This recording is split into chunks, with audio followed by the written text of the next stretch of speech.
Okay, our home faces north. We can see that our siding, there's supposed to be a 2-inch gap. Our siding is too close to the roof covering. Over here we've got a manufactured fireplace and with a cap, and our trees should not be closer than 20 feet to a structure to allow for root growth and branches from growing, from tearing up your roof or catching on fire. It's a fire hazard right there where the branches are too close to your chimney. So that's something to think of. And different trees have different root systems. I get that, but as a general rule, no closer than 25 feet.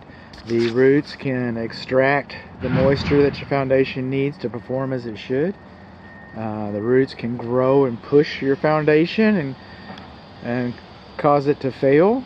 So there's lots of reasons about the trees. I get it. We don't have a large footprint. We don't have a large yard. Everybody likes trees. I understand. I'm just here to say that. This is the living room, and it's got the fireplace. This is the northeast corner of the living room. And our soil is too high right here in this corner. We should see a nice, clear foundation all the way around here. And nobody can see behind this edging. So if this was a wood-destroying insect report, and it's not, but should it be a wood-destroying insect report, then I'd say I can't see behind the siding right there. I'd also say that you got wood mulch next to your house. Where do termites live? In the ground. What do they eat? Dead wood. What's wood mulch? Dead wood on the ground next to your house. It's called a clue. It's called a clue. Our lawn sprinkler spray heads should not be closer to the structure than 5 inches.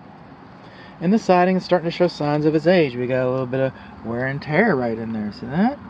It's on the back of the chimney, right in there. So kind of moving on along. More wood mulch.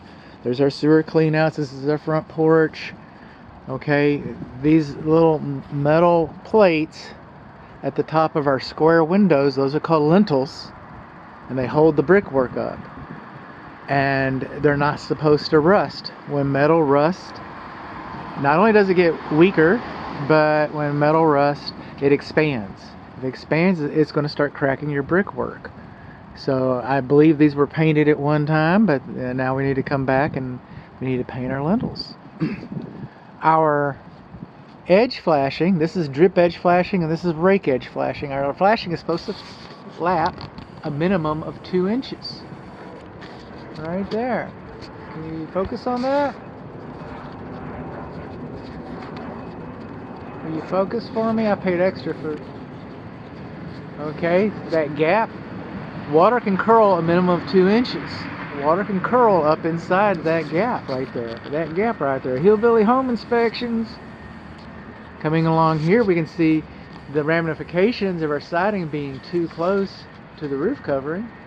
Right in there. Again, having little focus problems. I hope it looks better than it does on my screen. Alright, the water is wicking up, capillary action whipping up off of the roof covering into the siding and causing the damage right there. Our rain gutters, okay, our rain gutters are not supposed to do, the end of this one is open, it's not supposed to discharge water directly onto the roof covering. It's not supposed to do that. Okay, now it does. It's common. People do it all the time. People jump off of bridges all the time. People sleep on railroad tracks. If everybody does it, is that what I'm supposed to do? I don't know. I don't know what you're supposed to do. I'm just telling you that the rain gutter is not supposed to drain directly onto the roof covering because that's a concentrated amount of water in a small area. It'll cause the shingles in this area to wear faster than they normally would. Now, if you look up over here, there's about 3 shingles right up in there in the middle, right up in there. About 3 shingles. You can see the little ears sticking up. Okay, that's because the shingles have not sealed properly. There's a sealant underneath the shingles, and then the top shingle goes onto the bottom shingle. And so our seal, I'm searching for, yeah, there we go. I'm searching for a pointer right in there. We can see we got 3 shingles right there. Moving on along, we're going counterclockwise. Our electric receptacle outlets, it should have protective in-use covers. They look like little helmets or bubble covers. They should have little protective covers on them to protect the water from getting into the walls. And then this is another lintel, and see, that's why I think those have been painted, but they're rusting, because you can see that this lintel has been painted. But unlike these lintels, because these lintels have siding that come across right there, but unlike these lintels, okay, there's no siding. There should be a weep hole right there over your door. You can just drill a hole in it. Just drill a hole in the mortar next to the metal to let the moisture get out, so that your lintels don't rust like these lintels have been rusting. Around the foundation perimeter, we see that we do have weep holes. Those are supposed to be there. Okay, all walls leak, and a lot of this house is brick. So brick is a very good building material. Okay, it's low maintenance if you don't paint it. This house could burn down and you could reuse the brick, so it's basically, the brick is fireproof. Maybe not the rest of the house, but the brick is. And it's a great insulator, both sound and, temperature, heat, utility bills. But a characteristic of brick is that it's porous, and you would never dream this. Until I learned, I had never dreamed that as much water would go through brick as it does. But we know that architecture is regional. We're building here with bricks. We built the house to have bricks. We expect the bricks to absorb some moisture. So that's why we have the lintels. That's why we have the weep holes. Most of the time, the only thing that's going to come out of there is vapor. Most of the time, it's just water vapor. Now, you may have an event. I hope you don't see an event like I have. I've seen a couple of events. Water will come out of there. But most of the time, it's just vapor. You won't see anything come out. But you don't need to close those, and those are not a problem. Those are on purpose. And we should have one up there as well. So that's what that's about. Okay. Coming on along. Again, bushes too close to the house. Bushes too close to the house. Moving on along. We were talking about our siding earlier, and this is a little bit kind of like siding. Coming along here, there's our soffit vents. And when I say kind of like siding, I'm talking about this. This is the north bedroom, and that wall is the north wall. And the north bedroom, it's the only window it has. So that would be the lower west corner, the window casement. If you kind of concentrate up in there, you can see that you got some wood rot forming. So we got some wood rot forming right in there. This is where the gas enters the house. And the gas piping is not required. It's iron, that's a good thing. And the gas piping is not required to be bonded. But it's bonded at the furnace.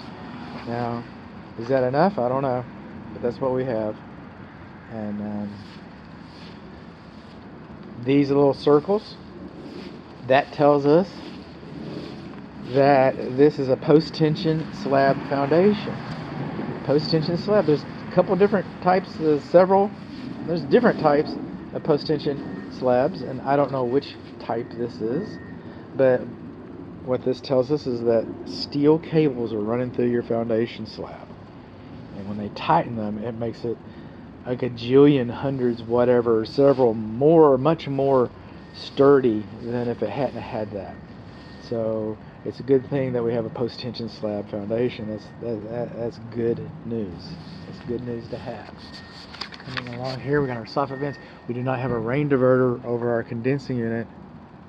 And then this is our clothes dryer vent right in here with all this moss. We don't have any rain gutters. We should have rain gutters on our east and west sides of the house. And you're like, oh, they're not required by code. Well, rain gutters specifically are not required by code. That is a correct statement. It's incorrect in that the code says that the water runoff of the house should be managed so that it doesn't go into an annoying, obnoxious location. So you got all this, our grading and drainage over here is, piss poor. This is level. This is not drainage. And We got moss growing over here, and I contend that we should have rain gutters. The Texas Housing Authority says that every house should have rain gutters, and this house does have some rain gutters. Did I show you the link? I've got a still image of that if I didn't. Okay, this is a condensing unit. We got a video about that. Moving on along, coming along here. We're still moving. Okay, paving stones and flagstones are beyond the scope of this inspection report. That kind of flat work is beyond the scope. That being said, I feel compelled to inform you that, and like you didn't know this, but raise your awareness that these surfaces are not dimensionally uniform. And so at night or whatever, if you've got a geriatric visitor like myself, or somebody who's handy capable, or just plain clumsy, that this could be a trip hazard. This could be a trip hazard. And coming along here, satellite dishes should not be mounted directly to your roof. And then a little farther, that is the emergency drain right here. That's the emergency drain for your air conditioning safety pan, and you're going to see some rust in that pan. And we see some rust outside of the pan. We can see that rust come down here and inside the window where the water's been coming down and coming down and coming down. Now, we're going to assume that's been handled, that's been taken care of, that was fixed 5 years ago. Maybe, but we don't know that. That's an assumption. Now coming down here, underneath this window, look at the siding right in there. You can see it's starting to give up the ghost. Okay, deterioration on the fireplace chimney and over here underneath this window and on the window casement around the corner. It's starting to happen. It's starting to happen. This is our metal panel garage car entry overhead door. We got negative drainage. Water's coming down towards the house. Coming down, okay, and it like bubbles up over here, right? It goes over here, it's level there. It's still not draining. And of this, I guess the idea was eventually it was going to make its way to the street. I guess that was the idea. I don't know. I don't have any ideas. We got high soil where the fence attaches to the house right in here. And this is the garage again. And again, watch your step. Watch your step. This works. Okay. Rain gutter does not divert water far enough away from the house. And we've got high soil. Where does water go? It goes downhill. Huh. Is it brick porous? You bet it is. Huh. So the high soil is higher than the foundation, and the brick is porous, then any water in the ground will go into the wall? Yeah. It's called a clue. Again, not dimensionally uniform, not dimensionally uniform. There's a little patio. This is a niche that's carved out inside the garage, so it's kind of like storage right here. So on the report, I'm going to say high soil on the east side of the garage, where there is high soil. This is our backyard electric receptacle outlet. And we kind of see the siding is starting to peel up a little bit.